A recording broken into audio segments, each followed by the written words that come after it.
Hello and welcome to the Blytheweigh Morning Show. I am Bonnie Hughes. Our very special guest today has a homegrown project in Cornwall, UK, not to be confused with cannabis, but could be confused with an alcoholic beverage. Strongbow Exploration is joining us. They are restarting the high-grade tin project in South Crofty. They have a very strategic investor with deep pockets in Osisko Gold Royalties. They are currently trading on the TSX Venture, but about to list on AIM in June. Here to join us and tell us more about the company is CEO Richard Williams. Hello, Richard. Hi, Bonnie. How are you? Very good, thank you. So, a very good idea to list on AIM, considering your project is in the UK.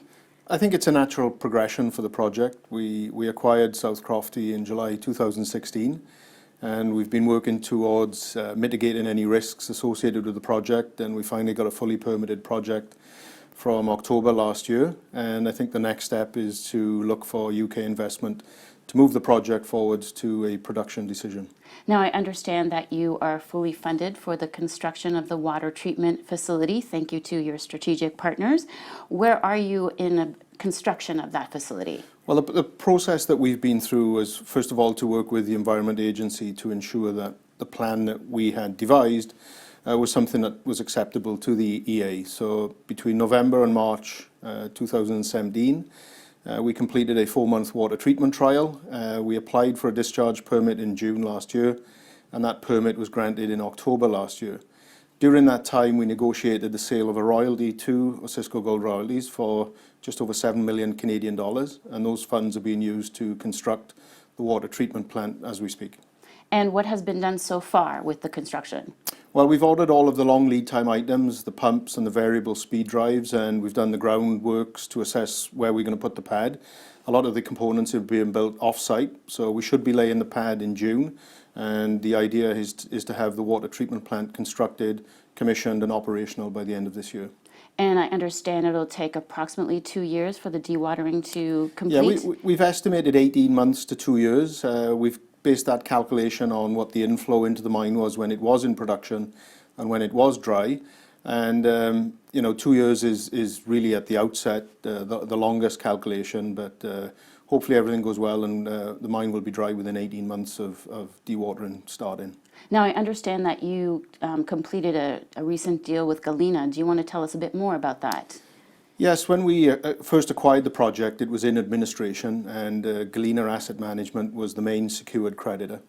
And we weren't in a position at that point to make any large payments because there were certain risks that we had to address, namely discharging some conditions attached to the planning permission, and also ensuring that we could get the water discharge permit from the Environment Agency.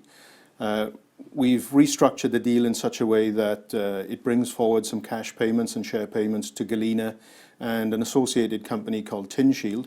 And so on admission to AIM, we would be making a $3 million US cash payment to that group, plus another $3 million US in shares at the AIM float price. And then the second payment when we secure project financing of an additional $6 million. So that it provides a much clearer picture to investors of what the valuation and the payments due to Galena would be over the next 2 years. And is it possible that Galena might do offtake or something on the project? We haven't discussed that. We have had some inquiries from various metals traders and smelters.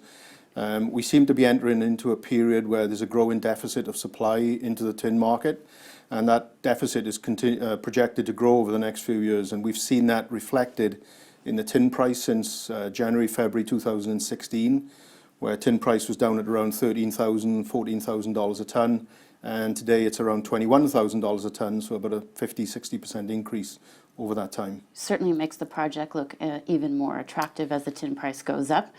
And I saw you did a PEA as well, so... Yeah, so we've accomplished a lot in a short period of time on the project. We acquired the project in July 2016, which required us to submit a competent persons report or a qualifying report in Canada. That was the first mineral resource estimate for the project. We followed that up with a preliminary economic assessment, which took that resource, calculated what was potentially mineable, and looked at the economics and what the cost was to put the mine into production. We published that in February last year. And what that outlines is an initial 8-year mine life for the project and would produce around 4,500 tonnes of tin metal per year over the mine life. But what really attracted us to the project is the potential to very much expand that resource and hopefully have a mine life that well exceeds 10 years. And that's what's really driving us over the next 2-year period. And is there a plan to progress to feasibility studies and obviously a larger resource while you're dewatering the project? Yeah, that's the objective. So we've calculated that we need something like £25 million over the next 2 years to get through the dewatering phase, but also to complete a feasibility study. And that would entail about 26,000 metres of underground drilling. And what we would be looking to do is to convert the small portion of inferred resource tonnes into indicated, but also to expand on the current resource. So when we come to market with a feasibility study, it will be a 10+ year mine life. That's excellent. And so after the project is dewatered, what would be the expected time to production? Well, if we can dewater the mine by the end of, commence dewatering the mine at the end of this year, and if everything goes well and we complete dewatering in 18 months' time, we're looking at a production decision hopefully in mid-2020. And again, if construction of the plant goes well, there's a lot of ifs in here, but if all goes well, we'd like to see production by the end of 2021. And I suppose because it's a UK project, you've had some very good support from the locals. So the two things that we felt were critical to the success of the project, firstly, I should say that Galena did a lot of tremendous work before we got involved in the project, and they had secured planning permission to build a new process plant and a mining permit that is valid until 2071. So the two things that we felt were really important to the success of the project was, one, getting the discharge permit from the Environment Agency, which we have, but also the social license or community support to advance the project into production, because the mine is located in the towns of Camborne and Poole, close to light industrial areas, but also close to some residential areas. And we wanted to ensure that we took on board all of the concerns of the local community. We addressed all of them and worked with them for the success of the project. And so I guess also the project will require a decent local workforce, so it will help create jobs in the area. That's right. The preliminary economic assessment we published identified the potential to generate 275 direct jobs at the mine. But what we see typically in the mining industry is for every direct job created, there's another 2, 3 or 4 jobs indirectly created in the surrounding economy, surrounding community. So that will have a very positive impact on Camborne, Poole and the surrounding areas down there. So this is fantastic. And how did you come to have this project? Well, I joined Strongbow in early 2015 as a director, and we engaged Cisco as a cornerstone or strategic partner. Today, Cisco owns just over 30% of the issued shares, plus the royalty that we sold to them recently. And the idea here was to create a company focused on strategic metals, and we've spent initially looking at opportunities, and one of the opportunities that came across the desk was South Crofty. When we visited the project initially in 2015, what struck us was the size of the mineralized system. Within our project area, there were 26 former operating mines, over 1,000 shafts, workings that continue over a 4.5 kilometre distance, and from surface, in some cases, to a depth of around 1,000 metres. But when you look at it, you realise that there's still vast areas in the project that have never been explored, and that's where we see the long-term future and potential for the mine. And is there plans to acquire any more land package around the project? We already own, I think it's somewhere in the order of 15,000 hectares of land throughout Cornwall, and some of those have some very interesting exploration targets. But right now our focus is to get South Crofty to that production decision. And is there any other projects that you might look at in the future? Right now, again, we're looking to do this AIM float with a view that our focus is South Crofty. If very good projects come across our desk, of course, if we think it adds value to the company, we will look at them. And are you currently engaging other strategic shareholders or in the process of having to meet with them? Well, that's part of our current discussions leading up to the AIM float, is to talk to various institutions here in the UK. I think it's the right time for UK investors to get involved in the project and to support the company through to getting South Crofty back into production. And who has been assisting you on your AIM listing?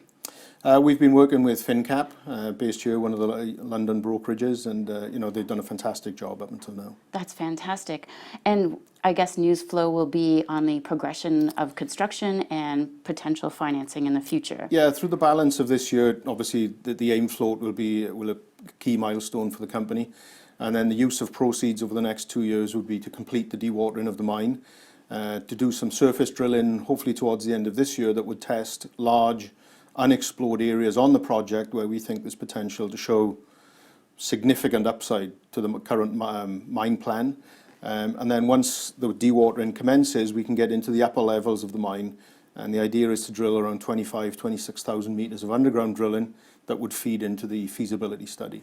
So we expect the two to go hand in hand. And so the current PEA has a net present value of how much on the project It's after around tax? 130 million US dollars after tax, rate of return of around 24%. As I said, it's an initial 8-year mine life, but the mine operated for 400 years, so we think the potential for a much longer mine is real. So currently an investor can get in for about a 20 million market cap. They have some blue sky upside and future production, so it's looking like an interesting investment. Thank you very much for joining us. I appreciate it. And we look forward to hearing your news and interviewing you again when something exciting comes up. Thank you everyone for joining us on the Blytheweigh Morning Show. Do your homework and have a good trading day. Thank you. Bonnie.